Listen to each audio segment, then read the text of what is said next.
Hello everyone, this is going to be how to use Autosum in Excel in 2023. To start, you're going to want to go ahead and come up with some numbers, whether this is for homework or work. And you're going to want to line those numbers up horizontally or vertically. So I've got my example right here I made beforehand. The numbers that run here, horizontal, and then the ones that run on O, vertical.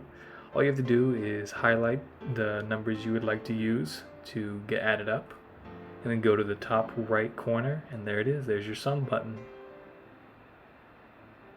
Next, you can do it for your horizontal numbers as well.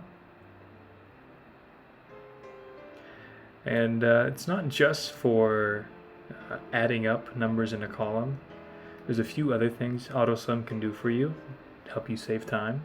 Right here, I'm selecting columns in R, and then it will average out all those numbers.